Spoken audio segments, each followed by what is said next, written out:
Karena fungsi zakat adalah menjembatani antara si kaya dengan si miskin. Bahwa ada kemiskinan itu Qur'ani. Allah menyatakan, aku melebihkan rezeki sebagian kamu dari yang lain. Ini kan kesenjangan. Allah melebihkan rezeki sebagian kamu dari yang lain. Ada itu. Tetapi itu berjalan secara nature. Nah, kalau direkayasa, yang kaya semakin kaya, yang miskin semakin terpuruk, yang sudah besar dapat proyek besar, yang kecil dapat tetelan. Ini kan rekayasa namanya. Kesenjangan yang direkayasa ini yang kita harus kikis. Nah, fungsi zakat menjembatani dari sisi sosial. Dari sisi pribadi, Nabi berpesan, zakku amwalakum biz zakat. Bersihkan hartamu dengan zakat. Sekarang ada istilah nyuci uang. Uang hasil korupsi itu bisa dicuci, dijadikan uang bersih. Bukan pakai rinso, bukan. Pakai politiknya koruptor, diolah sedemikian rupa sehingga jadi uang resmi. Sudah memutih, itu termasuk yang disebut kejahatan kerah putih, white collar crime, kejahatan kerah putih, kejahatan pakai dasi, kejahatan kelas kakap. Makanya orang mendingan goblok kagak bener daripada pinter kagak bener. Goblok kagak bener itu gampang ngurusinnya. Pinter kagak bener ini yang berabe bener ngurusin.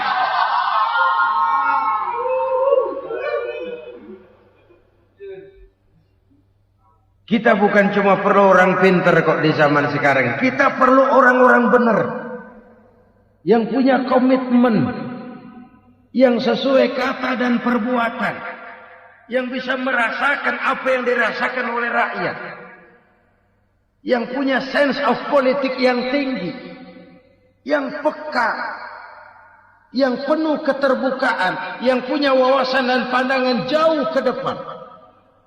Dari sisi pribadi, zakat itu membersihkan harta kita. Ya, dia tercampur dengan yang syubhat, dia bahkan mungkin tercampur dengan sedikit-sedikit yang haram. Itu zakku amwalakum biz zakat. Bersihkan hartamu dengan zakat itu. Pada sisi sosial ia menjembatani, pada sisi pribadi ia membersihkan harta kita. Karena itu kalau kita berdoa minta rezeki, syarat rezeki itu halalan thayyiban wasi'an. Enggak pernah kurang dari 3 itu. Halal, bagus, banyak. Halal, bagus, tapi sedikit, susah ngaturnya. Halal, banyak, tapi kurang bagus. Buat apaan? Bagus, banyak, tapi haram. Enggak ada artinya. Sebab kata Imamul Ghazali, kalau kau terlalu suka memakan makanan yang haram, dikunyah masuk ke dalam perut besar, digiling oleh perut besar, menghasilkan energi, menggerakkan sel-sel pembuluh saraf, kau juga akan cenderung berpikir yang haram. Kalau sudah cenderung berpikir yang haram, perbuatan pun akan mengarah kepada perbuatan-perbuatan yang haram.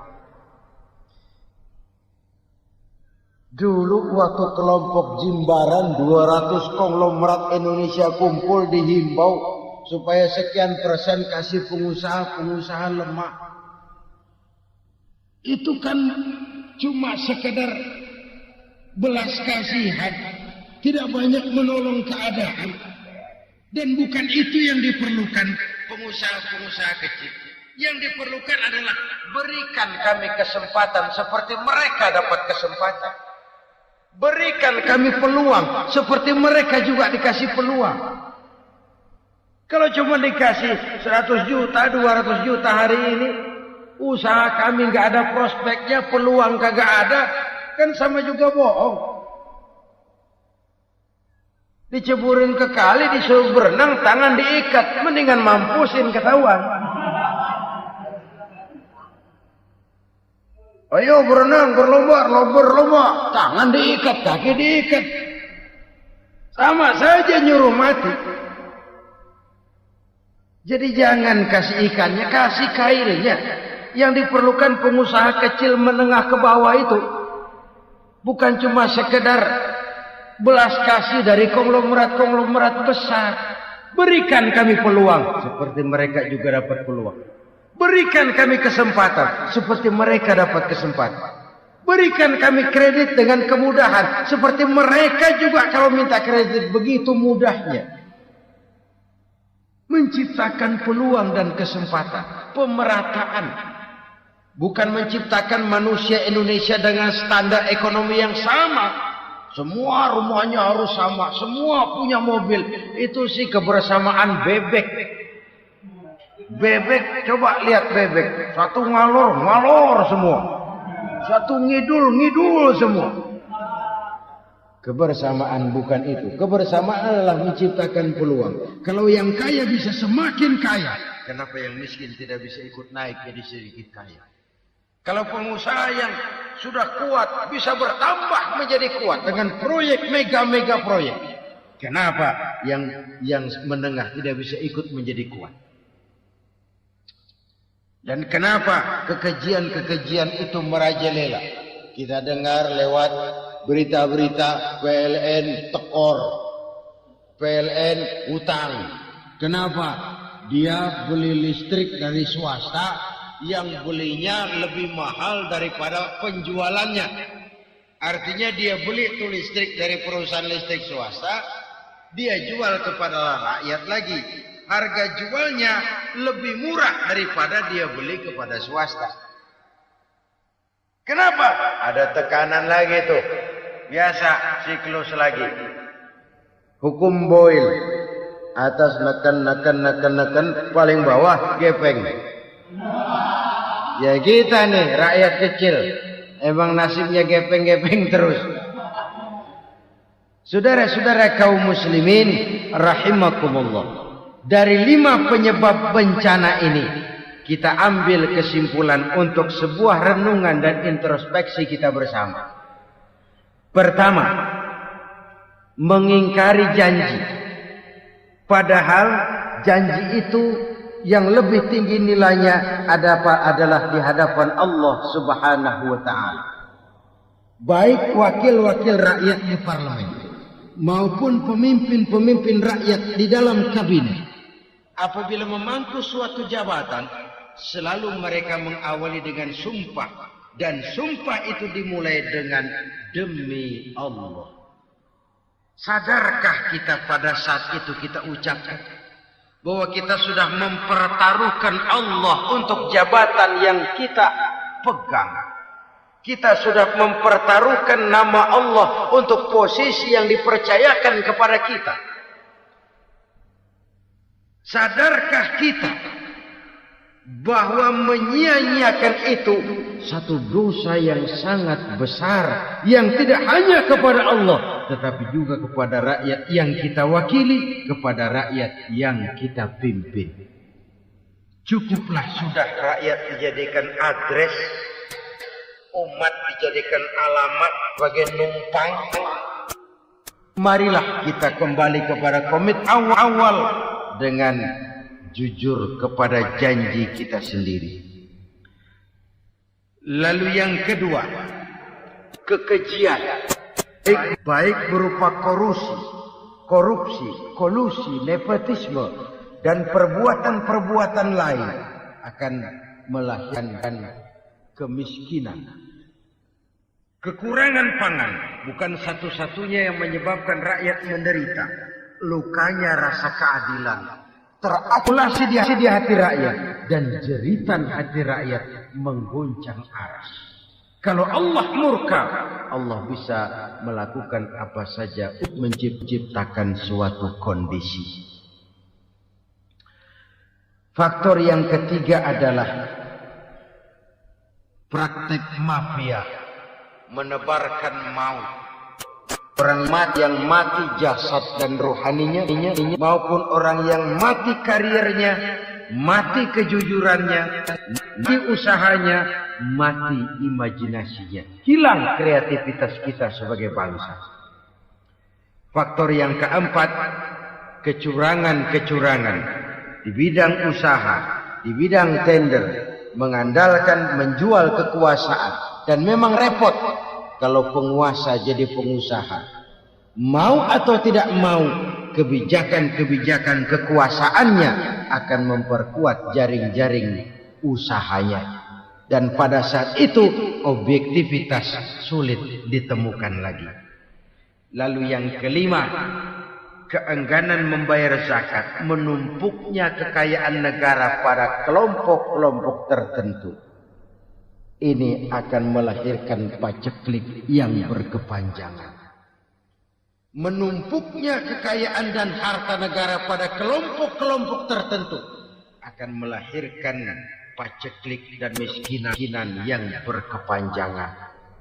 Marilah kita sadar, marilah kita merenung bahwa keengganan kita membayar zakat menciptakan pemerataan pada akhirnya akan menjadi musibah buat kita semua. Saudara-saudara kaum muslimin rahimakumullah, sekian dulu jumpa kita kali ini. Mudah-mudahan yang saya sampaikan dari hadis riwayat Imam Tabrani ini menjadi bahan introspeksi buat kita semua. Tidak akan seorang muslim jatuh dua kali di tempat yang sama. Semua merupakan pelajaran untuk kita jadikan introspeksi guna menata hari esok yang lebih baik daripada hari ini. Sebagai bangsa, kita tengah menghadapi berbagai bencana, baik di bidang ekonomi maupun di bidang politik. Adalah potret kehidupan sehari-hari. Kita menyaksikan peristiwa-peristiwa yang memilukan dan memalukan. PHK terjadi di mana-mana. Pengangguran meningkat, harga-harga membumbung tinggi, daya beli rakyat semakin lemah. Sementara di bidang politik, kejadian-kejadian memberikan indikasi bahwa persatuan dan kesatuan kita sebagai bangsa dewasa ini tengah berada dalam ujian yang berat. Pada jumpa kita kali ini, tanpa bermaksud untuk mencari kambing hitam dari bencana yang kita hadapi, saya ingin menyampaikan sebuah hadis yang diriwayatkan oleh Imam At-Tabrani dari Ibnu Abbas, bahwa Rasulullah sallallahu alaihi wasallam bersabda, khamsun bi khamsin. Ada 5 perkara yang dapat menimbulkan 5 macam bencana. Mari kita renungi hadis ini satu demi satu sebagai bahan introspeksi buat kita semua dalam menghadapi bencana yang tengah berlaku sekarang ini. Yang pertama, manaqasa qaumul ahda illa sullita alaihim aduwwuhum. Apabila suatu kaum sudah mengingkari janjinya, maka mereka pun akan dikuasai oleh musuh-musuh mereka. Sederhana saja nampak kalimat dalam hadis ini. Apabila orang sudah mengingkari janji, mereka akan dikuasai oleh musuh-musuh mereka sendiri. Dan musuh kita yang paling utama saat ini adalah kemiskinan dan kebodohan. Kenapa itu terjadi? Karena kita mengingkari janji kita sendiri. Di saat awal-awal berdirinya Orde Baru, Kita pernah berjanji untuk melaksanakan Pancasila dan Undang-Undang Dasar 45 secara murni dan konsekuen. Kita berjanji bahwa kita akan menegakkan pemerintah yang bersih dan berwibawa. Itu semua pada permulaannya. Waktu demi waktu berjalan, kita lupa dengan janji yang kita ucapkan itu. Ketuhanan yang Maha Esa kita ucapkan, tapi kesetanan yang luar biasa yang kita lakukan. Kemanusiaan yang adil dan beradab yang kita dengungkan, tetapi kemanusiaan zalim dan biadab yang kita praktekkan. Sederhana saja, saudara. Hampir setiap pejabat pada posisi-posisi kunci, di awal-awal ia memangku jabatan itu, biasanya ia mengucapkan sumpah dengan lafaz demi Allah, bahwa dalam melaksanakan jabatan ini saya tidak akan menerima hadiah atau pemberian dalam bentuk apapun. Itu pada permulaannya. Lama-lama rupanya hadiah itu asik juga, mulai diterima. Lama-lama dirasa kurang, mulai menagih. Dan akhirnya terjadilah praktek yang disebut suap menyuap, semir menyemir, dan lain sebagainya. Kalau ini sudah menjadi kenyataan, bagaimana kita mau menegakkan pemerintah yang bersih dan berwibawa? Undang-Undang Dasar 45 menyatakan bahwa bumi, air, dan seluruh kekayaan negara dikelola oleh negara bagi sebesar-besar kemakmuran rakyat. Yang terjadi adalah bahwa kita merasa mewakili rakyat untuk menikmati harta dan kekayaan negara, sehingga rakyat banyak tidak bisa ikut menikmatinya. Menumpuklah harta itu sehingga terjadilah pepatah, gunung ditimbun, sumur digali. Yang kaya semakin kaya, yang miskin semakin terpuruk. Kita ingkar dengan janji yang kita ucapkan di awal-awal kita bergerak. Kita ingkar dengan janji pada saat kita mengatakannya dengan menyebut nama Allah, dengan mempertaruhkan nama Tuhan. Sehingga pada akhirnya jabatan pun mengalami tender.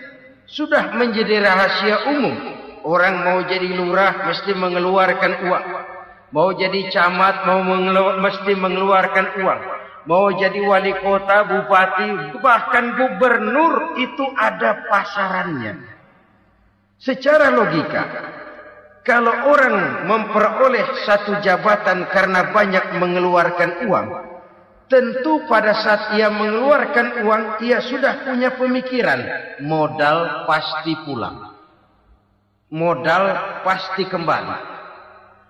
Kalau orang memperoleh suatu jabatan karena banyak mengeluarkan uang, maka langkah pertama yang dia lakukan setelah memangku jabatan itu ialah bagaimana uang bisa kembali, bagaimana modal bisa pulang. Kalau modal sudah pulang, pikiran berikutnya bagaimana supaya dapat untung. Lalu kapan mau bekerja untuk kepentingan rakyat? Itu nomor 18.